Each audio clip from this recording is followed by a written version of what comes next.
Sanitarium has been around for 125 years, and the purpose of Sanitarium has not changed in that entire time.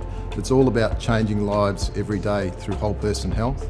And we bring that to life through providing affordable health food for everybody in the community, but we also provide health education as well to our community as well. We see this as a holistic system. Well, my role as leader, as Executive General Manager, I guess is a strategic role, and I see culture and leadership as part of the execution of strategy. So ultimately, I own culture in the organisation. I have to ensure that we're embracing our culture goals and it's rolled out throughout the organisation. The fish rots from the head. If it doesn't start with me, then we have a problem. Well, culture and our business strategy are pretty much one, and so we use the human synergistics tools to understand where our culture is at.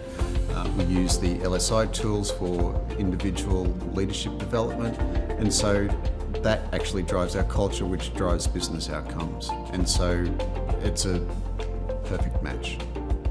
So we started partnering with Human Synergistics back in 2011. The LSI was part of our leadership program back then, and we've been using it ever since, and it's been a really important part of our whole journey.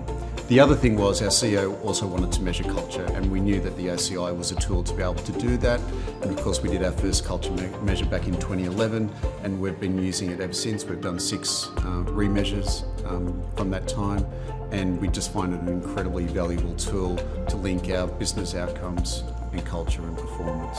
Well, I think human synergistics adds value, I guess, in a couple of ways. One, obviously the empirical evidence around behaviours and outcomes is very important in the model that underpins that. But I think more importantly at Sanitarium, and this has been so for 12 years, there's a common language that's emerged as a result of our investment in culture with human synergistics. And it's very easy for people to talk about being blue or red or green from the top of the organisation right to the bottom.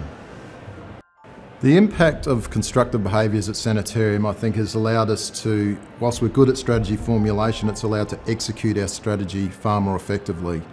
We've seen teams working together interdepartmentally, we're seeing people united around common goals, and the behaviours then that underpin those come to light that much more easily. That means the outcomes are so much easier to achieve and are more effective.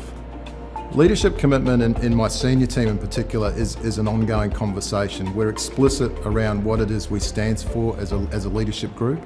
We have an open conversation about the behaviours we'll accept in our leadership group and the behaviours we won't accept, and everybody has permission to call it out when they don't see it being lived in real life. Well, over the last 11 years, our business has grown incredibly fast, and we don't think we could have done that unless we were working on a culture, unless we were actually working towards having a constructive culture.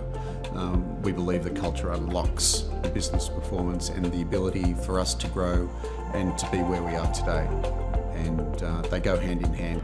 I think we've recognised that culture is a journey, and that's an oft-used word, but it does take a long time. And a partner such as Human Synergistics that can be with you on the journey for the long term is really, really important. As I said before, that common language, that consistency of measurement is really critical to get the long-term gains on your culture journey.